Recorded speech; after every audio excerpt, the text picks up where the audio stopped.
नमस्कार, प्रखर राजपूत को देख रहे हैं आप। आज तारीख 29 दिसंबर साल 2025 और इजराइल, फिलिस्तीन, लेबनान समेत पूरी दुनिया की खबरों के साथ एक बार फिर से आपके सामने हाजिर हुआ हूं। इस वीडियो में हम आपको बताएंगे कि इस समय हमास ने एक ऐसा कारनामा कर दिखाया जिसके बाद इजराइल अंदर ही अंदर दहल रहा है। और उसके पीछे वजह यह है कि हमास अब ऐसे दो लोगों को फ्रंट पे लाने वाला है जिनकी इजराइल के साथ इतनी पुरानी दुश्मनी है कि वो इजराइल को घुटनों पे लाने के लिए कोई भी कदम उठा सकते हैं। और साथ इस वीडियो में आपको ये भी बताएंगे कि ईरान के राष्ट्रपति पेजेश्कियन ने वो बयान दिया है जिसके बाद चाहे अमेरिका हो चाहे इजराइल हो, इन दोनों के ही अंदर दहशत मच चुकी है। और साथ इस वीडियो में आपको यह भी पता चलेगा कि ईरान और अमेरिका के बीच एक सीक्रेट मीटिंग होने वाली है। अब ये मीटिंग कहां होगी, इसके बारे में क्या अपडेट निकल के सामने आई, ये भी एक बहुत बड़ी अपडेट है, इसको भी हम डिटेल में जानेंगे। और साथ ही इस वीडियो में आपको ये भी बताएंगे कि बांग्लादेश के अंदर इस समय भारत के खिलाफ किस हिसाब से नारेबाजी हो रही है और ओवैसी साहब ने क्या कुछ कहा। ये एक बहुत बड़ी अपडेट है, इसको हम डिटेल में एनालिसिस करेंगे। और साथ इस वीडियो में आपको ये भी बताएंगे कि पाकिस्तान ने ऑपरेशन सिंदूर के दौरान जो कुछ किया था उसको लेके एक बहुत बड़ा खुलासा किया है। अब क्या खुलासा किया है, क्या कुछ हुआ था, इसके बारे में भी हम डिटेल में जानेंगे। और साथ ही बरेली में कट्टर हिंदूवादी सोच के लोगों ने क्या कांड किया है और सरकार से क्या सवाल बनता है, यह भी एक बहुत बड़ी खबर है, इसको भी हम डिटेल में जानेंगे। यानी यकीन मानिए आज की जो खबरें होने वाली हैं ये खबरें साधारण नहीं है, ये खबरें बहुत इंपॉर्टेंट हैं। इस वजह से वीडियो को लास्ट तक जरूर देखिएगा। चैनल पे नए हैं तो वीडियो को लाइक करके चैनल को सब्सक्राइब करके अपना प्यार जरूर दे दीजिएगा। और साथ ही इजराइल और फिलिस्तीन की इस जंग में आप किसके साथ खड़े कमेंट करके जरूर बताइएगा। तब तक एक करके दोस्तों मैं आपको खबरें बताता हूं। और सबसे पहली, सबसे बड़ी, सबसे अहम खबर निकल के सामने आ रही है इस समय हमास के हवाले से। दरअसल पिछले कई महीनों से आपने देखा होगा कि हमास का कोई टॉप लीडर नहीं है, हमास का कोई चीफ भी नहीं है। इस वजह से अगर राजा नहीं होता ना तो जो सेना होती है वो बिखरने लगती है, सेना टूटने लगती है, क्योंकि सेना को गाइड करने वाला, बताने वाला कोई होता नहीं। और जब से याह्या सिनवार को इजराइल ने मारा उसके बाद कोई भी सीनियर लीडर हमास का बन नहीं पाया। और इसी का फायदा उठा के इजराइल हमास को खत्म करने पे लगा हुआ था। लेकिन अब हमास ने एक बहुत बड़ा डिसीजन लिया है और डिसीजन का इंपैक्ट इतना होगा कि आने वाले टाइम में इजराइल को बैकफुट पे आना ही पड़ेगा। क्यों, अब आपको समझाता हूं। दरअसल हमास ने अपने सीनियर लीडर या फिर कहें तो आर्मी ऑफ चीफ या फिर हमास का चीफ, जो भी आप शब्द दे दें, उसको बनाने की प्रक्रिया शुरू कर दी है। और इसमें दो बड़े नाम है। पहला नाम है खलील अल हया। खलील अल हया एक ऐसा शख्स है जिसको भी पिछले हमले में जो कतर में एयर स्ट्राइक हुई थी दोहा में, आपने सुना होगा। इसके बारे में हमने डिटेल में आपसे बताया भी था, आपको अलग अलग चैनलों से भी पता होगा, जिनको मारने के लिए इजराइल लगातार कोशिश कर रहा। खलील अल हया साल 1990 के आसपास से ही हमास से जुड़े हुए हैं और जुड़ने के बाद उन्होंने हमास को बहुत ही प्रोग्रेसिव तरीके से आगे ले जाने की कोशिश भी की। और इन्होंने हमास के लिए काफी कुर्बानियां भी दी। अलग अलग अटेम्प्ट में इनको इजराइल ने परेशान किया। जब ये गाजा में थे तो इनको पकड़ के जेल में डाला गया, साथ ही इनके पूरे परिवार को ख़त्म कर दिया गया, इनके बेटे को मार दिया गया। 2014-15 में भी इनके बेटे को मारा गया। साल 2007 में इनके पूरे ख़ानदान को ख़त्म कर दिया गया। तो यानी यकीन मानिए इनके अंदर एक जहर भरा है। इतनी नफरत इनके अंदर इजराइल को लेके है कि ये पीछे हटने वाले हैं नहीं। क्योंकि भाई जिसके पूरे परिवार को आप ख़त्म कर देंगे, जिसके बेटे को उसकी आंखों के सामने मार देंगे, जिसको पकड़ पकड़ के इजराइल की जेलों में ठूंसा गया, वहां पे टॉर्चर किया गया, तो ऐसा आदमी इजराइल के लिए बड़ा खतरनाक होगा। और खलील अल हया का स्टैंड बड़ा साफ है कि जब तक गाजा के अंदर से, फिलिस्तीन के अंदर से इजराइल की आर्मी नहीं निकलेगी, कोई भी सीज फायर नहीं होगा। यानी इनका साफ स्टैंड है कि हमास हमला करेगा, ऐसा नहीं कि बातचीत होगी, हमला करेगा। ये खलील अल हया का स्टैंड है। और ये तो खलील अल हया है। दूसरा नाम सुनिए, दूसरा नाम खालिद मसल का है। खालिद मसल भी सेम पैटर्न पे उसी टाइम पीरियड के दौरान गाजा की लड़ाई में शामिल हो गए थे, जिस टाइम अलग अलग सीनियर लीडर जुड़े हुए थे। और इनको मारने के लिए अलग अलग जगहों पे इजराइल ने कोशिश भी की। रिपोर्ट ये भी दावा करती है कि कई साल पहले इनको मिस्र के अंदर इजराइल ने जहर देके, यानी जहर वाला इंजेक्शन लगा के मारने की कोशिश की थी। लेकिन उस दौरान भी ये सरवाइव कर जाते और इनके मन में इजराइल से बदला लेने की, इजराइल को झुकाने की, इजराइल को घुटनों पे लाने की एक आग जल रही है। तो अब इन दोनों में से किसी को आर्मी ऑफ चीफ बनाया जाएगा और किसी को बातचीत करने के लिए डिप्लोमेटिक तरीके से मामले को सुलझाने के लिए अपना लीडर बनाया जाएगा। यानी दो ऐसे लोग जो कट्टर सोच के हैं, उनको हमास अपना अलग अलग ब्यूरोक्रेट्स और अलग अलग आर्मी चीफ के स्टाफ को सौंपेगा तो आने वाले टाइम में यकीन मानिए कि हमास बहुत तेजी के साथ संगठित होगा, हमास बहुत तेजी के साथ लड़ेगा। क्योंकि इन दोनों का ही एक सीधा एजेंडा ये है कि जब तक गाजा के अंदर से आईडीएफ पीछे नहीं हटेगी, जब तक ये जो छुटपुटी अटैक होते हैं बंद नहीं होंगे, नो सीज फायर। भाई हम ही क्यों रुके? तुम रुको तो हम रुके ना। ऐसा थोड़ी ना होगा कि तुम हमको मार रहे हो और हम खामोश खड़े रहे। और इस चीज को लेके अब इजराइल के अंदर दहशत का माहौल है। डोनाल्ड ट्रंप से इजराइल लगातार बातचीत कर रहा है, लेकिन डोनाल्ड ट्रंप भी कहीं और ही बिजी हैं। अब कहां बिजी हैं उसके बारे में भी आपको बताऊंगा। लेकिन इधर ईरान से भी बहुत बड़ी अपडेट निकल के सामने आई दोस्तों। ईरान के राष्ट्रपति पेजेश्कियन ने साफ तौर पे कहा है कि ईरान इस समय 3 ताकतों से लड़ रहा। पहला यूरोप से, दूसरा अमेरिका से और तीसरा इजराइल से। और साथ ही ईरान ने यह भी कहा, ईरान के राष्ट्रपति पेजेश्कियन ने सैटरडे को अपना बयान देते हुए कहा कि ये जो 12 दिन की जंग थी, जिनको लगता है कि हम उसमें टूट गए, तो वो जान ले कि हम टूटे नहीं। हम में जो कमियां थी, हम में जो खामियां थी, हमने उनको भी सुधार लिया। और यकीन मानिए अगर दोबारा आप हमारे ऊपर हमला करने की कोशिश करते हैं तो आपको नक्शे से मिटना होगा। अब ये बात पेजेश्कियन ने बोली, ये इंपॉर्टेंट नहीं है। ऐसे टाइम पे पेजेश्कियन ने ये बात बोली है जिस टाइम पे बाकायदा ईरान को डोमिनेट करने के लिए, ईरान को घुटनों पे लाने के लिए, ईरान पे हमला करने के लिए इजराइल अमेरिका के पैरों में जा जाके गिर रहा। तो ऐसे हाल में जब ये बयान निकल के सामने आया तो भाई साहब सिचुएशन बड़ी खराब है। खैर, इधर ये तमाम चीजें चल ही रही हैं। इधर पाकिस्तान का भी नया कबूलनामा आप सुन लें। पाकिस्तान ऑपरेशन सिंदूर को लेकर लगातार झूठ बोल रहा था। पाकिस्तान ऑपरेशन सिंदूर को लेकर लगातार बड़बोलेपन में कह रहा था कि भाई साहब हम तो जीत गए थे, हमें तो इतना भी नुकसान नहीं हुआ, बाल बराबर नहीं हुआ। लेकिन अब उसी पाकिस्तान के जो इसाक डार हैं, इसाक डार क्या है आपको पता होगा, बताने की जरूरत नहीं है।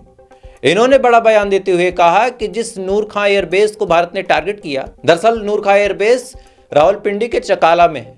और साफ तौर पे आपको बताया जाए तो ये पाकिस्तान का एयरबेस है भी नहीं। यहां पे अमेरिका ने अपने खुफिया हथियार रखे हैं।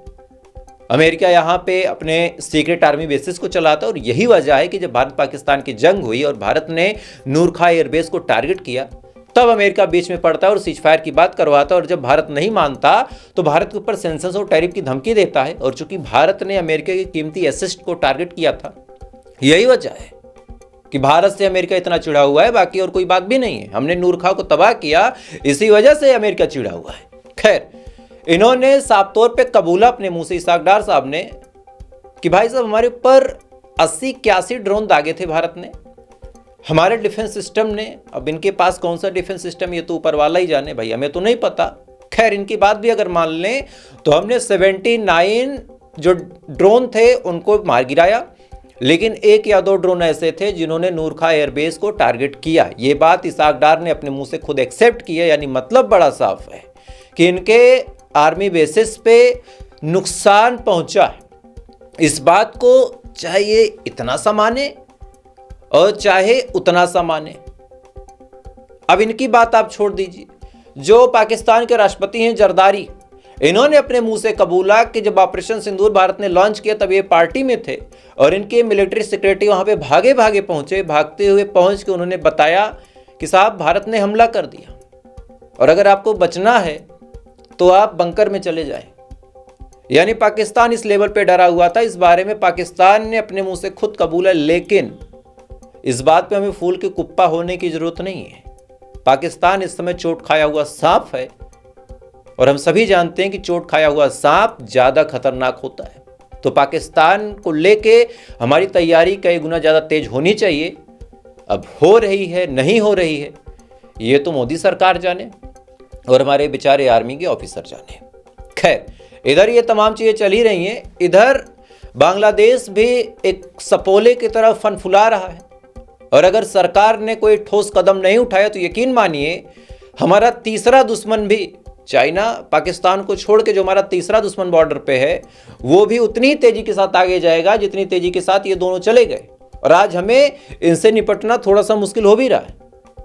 तो आप साफ तौर पे समझे कि बांग्लादेश के अंदर कश्मीर की आजादी को लेकर नारे लगाए जा रहे हैं।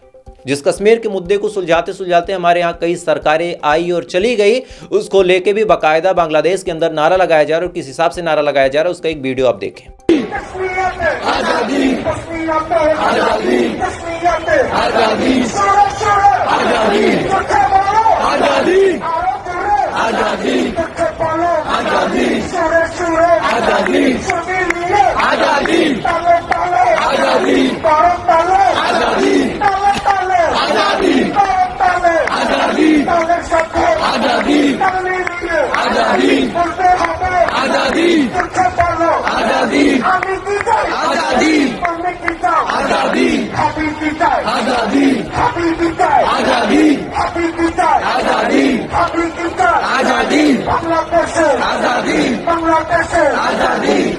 इस वीडियो में आप साफ तौर पे देख सकते हैं कि किस हिसाब से कश्मीर का इशू बाकायदा बांग्लादेश के इसमें मेन प्रोपोगेंडा बना हुआ है और इस प्रोपोगेंडे के लिए बाकायदा वहां जो नारे लगाए जा रहे हैं इसका इम्पैक्ट आपको घाटी में भी देखने को मिलेगा। ऐसा नहीं है कि यहाँ पे कुछ हुआ और वहां पे चीजें नॉर्मल रहेंगी। बांग्लादेश में नारा लगाया जा रहा, पाकिस्तान अब घाटी को डिस्टर्ब करने की कोशिश करेगा। सरकार और हमारी खुफिया एजेंसी अगर मुस्तैदी के साथ तैनात हैं तब तो सिचुएशन सही है, अदरवाइज फिर सिचुएशन हमारे हाथ से निकल भी सकती है। इस बात को आज मैं चिता के जा रहा हूं। खैर, इधर ये तमाम चीजें चल ही रही है, इधर एक बहुत बड़ी खबर निकल के सामने आ रही दोस्तों इटली से। इटली के अंदर 7 से 8 लोगों को अरेस्ट किया गया और इनके ऊपर जो आरोप लगा है ये आरोप इजराइल की नींद उड़ाने के लिए काफी है। आरोप बड़ा सिंपल सा है कि इटली के अंदर चंदा इकट्ठा किया जा रहा था, कई करोड़ रुपए, भारतीय रुपए में बात करें तो कई करोड़ रुपए चंदा इकट्ठा किया गया और इस चंदे को सीधा सीधा हमास को हैंडओवर किया गया। इटली की सरकार ने इस मामले में जब जांच पड़ताल की शक्ति बरती तो पता चला कि 7 से 8 लोग ऐसे हैं जो पैसा इकट्ठा करके हमास को दे रहे थे और उन पैसों से हमास क्या करेगा बताने की जरूरत नहीं है। तो इजराइल के लिए एक तरह से देखा जाए तो 2-3 बुरी खबरें हैं। पहला, ईरान ने साफ तौर पे कहा कि हम तैयार हैं। दूसरा, खलील अल हया और मसल साहब, इनको जिम्मेदारी सौंपी जानी है। और तीसरा, इटली से अब फंड पहुंचने वाला है हमास को और पहुंच भी चुका है। तो ये 3 बुरी खबरें हैं। अब आप चौथी बुरी खबर सुने। इराक, एक ऐसा देश जिसको ईरान के साथ कभी लड़वाया था अमेरिका ने, अब वही इराक बातचीत के जरिए अमेरिका के ऑफिशियल्स को बगदाद के अंदर लाएगा और वहां पे ईरान के साथ फेस टू फेस पहली बार बात होगी। इससे पहले सोशल मीडिया पे बयानों के जरिए बातचीत होती थी, लेकिन पहली बार ऐसा हो रहा है कि फेस टू फेस इराक के अंदर बगदाद जो इराक की राजधानी है वहां पे बातचीत होगी। और अगर ये बातचीत सही रह गई, यानी देखिए बात बड़ी सिंपल सी है कि अमेरिका केवल अपना फायदा देखता है। आज पाकिस्तान के हक में है, कभी भारत के हक में था, कभी दोनों के ऊपर वो नहीं था। बीच में अमेरिका एक ऐसा देश था जिसने पाकिस्तान के ऊपर सेंक्शंस लगाए थे, फिर वही सेंक्शंस हटा के पाकिस्तान के ऊपर से भारत के ऊपर लगा दिए गए। तो अमेरिका ऐसी नौटंकी करता रहता है। अमेरिका किसी का सगा नहीं, इस बात को आप साफ जान लें। बहरहाल, अमेरिका के ऑफिशियल्स मीटिंग करेंगे और अगर इस मीटिंग में सब कुछ सही रहा तो ईरान और अमेरिका के बीच ताल्लुकात बेहतर हो सकते हैं। और अगर ऐसा हुआ दोस्तों तो फिर आप सोच लीजिए इजराइल का क्या होगा। अगर अमेरिका ने इतना सा भी हाथ अपना ऊपर कर दिया तो इजराइल पगला जाएगा, क्योंकि इजराइल वो सांप है जिसके फन में खुद जहर नहीं है, वो जहर अमेरिका का ही भरा हुआ है जिसके दम पे ये इतना इतराते हैं। खैर, इधर ये तमाम चीज़ें चल ही रही हैं। इधर ईरान ने अपने स्पेस सेक्टर में भी गजब की कामयाबी हासिल की है। ईरान ने अपने एक साथ 3 सैटेलाइट लॉन्च किए हैं और इस लॉन्चिंग का आप वीडियो पहले स्क्रीन पे देख लें। Предварительно. Центрального и боковых блоков включены на режим плавной ступени. 10 секунд. Параметры системы управления ракетой-носителя в норме. Работают нормально. इस वीडियो में आप साफ तौर पे देख सकते हैं कि 3 सैटेलाइट लॉन्च किया है ईरान ने और इन सैटेलाइट का नाम भी बड़ा ताजुब वाला है। पहले का नाम है जाफर और दूसरे का नाम है पाया और तीसरे का नाम है जाफर 2। यानी कोई फैंसी नाम नहीं, कोई ऐसा नाम नहीं कि जिसमें बड़े इंग्लिश के अल्फाज हों। यानी ईरान यहाँ अपने कल्चर को भी बड़ा बचा के रख रहा है। जो उसकी संस्कृति है, ईरान ने अपनी उस संस्कृति से नाम उठा के उस पर रखा है। ऐसा नहीं कि दिखाने के लिए हमने रख दिया कि AKIIN और AIMNS, पता नहीं क्या नौटंकी लोग रख देते, वैसा काम उसने नहीं किया। जफर पाया, जफर 2, बस ये 3 नाम। और ये इमेजरी सैटेलाइट होंगे, यानी इनसे सर्विलांस रखा जाएगा दुश्मनों के ऊपर कि क्या हो रहा क्या नहीं। खैर, इधर बांग्लादेश हमको धमकी दे रहा है, इधर ईरान जिसके ऊपर इतना सेंसस, इतनी पाबंदी, इतनी तमाम चीजें लग रही हैं, वो भी सैटेलाइट और तमाम चीजें लॉन्च कर रहे हैं। भारत भी कर रहा है, नो डाउट भारत बड़ा अच्छा काम भी कर रहा है। और हम अपने साइंसदानों को और इस मामले में अपने सरकार को धन्यवाद भी देते हैं कि भाई हमारा चाहे आर्मी फील्ड हो, चाहे हमारा स्पेस फील्ड हो, उसमें बहुत तेजी के साथ आगे जा रहे हैं। ऑल क्रेडिट गोज टू हमारी जो सरकार है उसको। कोई अच्छा करे तो आप उसकी तारीफ भी करें, कोई बुरा करे तो क्रिटिसाइज भी करें। भाई हमारा कोई जानी दुश्मन थोड़ी ना है। और हमारे जो ये रिसर्चर्स बेचारे, जो हमारे वैज्ञानिक हैं वो, लेकिन भारत की आवाम क्या कर रही है वो भी आप जान लें। आपको बरेली का एक वीडियो दिखाता हूं जहां पे एक हिंदू लड़की जो नर्सिंग की स्टूडेंट है, उसका बर्थडे आता है और उस बर्थडे पे उसने 14-15 दोस्तों को बुलाया। 14-15 लड़के थे, इवन लड़कियां भी रही होंगी, उसमें से 2 मुस्लिम थे। जैसे ये बात बजरंग दल के एक कार्यकर्ता, इनका नाम ऋषभ ठाकुर है, नाम के आगे ये भी ठाकुर लगाते हैं मेरी तरह, ये दलबल के साथ पहुंचते हैं और पहुंचने के बाद पुलिस की मौजूदगी में वहां तोड़फोड़ शुरू कर देते हैं। और इसका वीडियो सोशल मीडिया पे जम के वायरल, पहले आप वीडियो देख लें।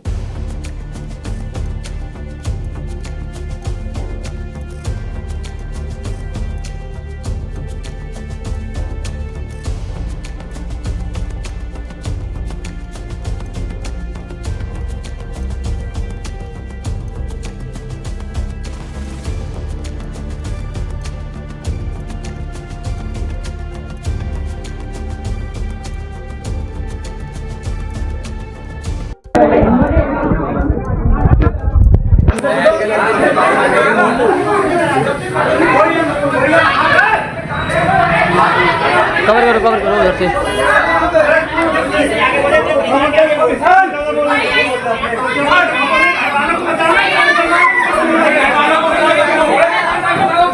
इनकी फैमिली को बुलाओ, फैमिली को। इस वीडियो में आप साफ तौर पे देख सकते हैं कि किस हिसाब से पुलिस की मौजूदगी में भाई साहब तोड़फोड़ कर रहे हैं, लड़कों को पीट रहे हैं। और लड़की ने क्या कुछ कहा, उसका एक वीडियो सोशल मीडिया पे वायरल हो रहा है। हालांकि मेरा चैनल इस बात की पुष्टि नहीं करता, क्योंकि लड़की ने चेहरे पे मास्क लगा रखा है, तो ये डीप फेक वीडियो या फिर AI video, we don't know. But हाँ, वो वीडियो आपको सुनवा देता हूँ। कल मैं अपने दोस्तों के साथ बर्थडे करने गई थी। 12-13 लोग थे उसमें, हम लोग पार्टी कर रहे थे। हमारे बीच पार्टी में नारेबाजी करके लोग आए थे सीधे डायरेक्टली मारने लगे थे और बहुत ज़्यादा हमला किया था और बहुत खून वगैरह निकल रहा था। मुझसे बदतमीजी की थी, मेरा फ़ोन वगैरह छीन रहे थे और उसमें काफ़ी हद तक बदतमीजी की थी। फिर पुलिस वगैरह आई थी, उन्होंने मुझे बचाया और फिर वो अपने साथ मुझे ले गए और मेरे दोस्तों को भी साथ में ले गए थे। फिर उन्होंने पूछताछ की, फिर उनको मैंने सारी मैटर बताया कि ये हुआ। बर्थडे पार्टी में अचानक से आए, बदतमीजी करने लगे कि लव देहात है, ये है वो है। ऐसा कुछ नहीं है। वहाँ पे मुस्लिम भी थे, हिंदू भी थे। सबसे ज़्यादा वहाँ पे हिंदू लोग थे, सिर्फ 2 ही मुस्लिम थे वहाँ पे और कोई नहीं था। और इन लोगों ने इतना उन लोग को मारा है, साथ वालों को कुछ कहने की नहीं है।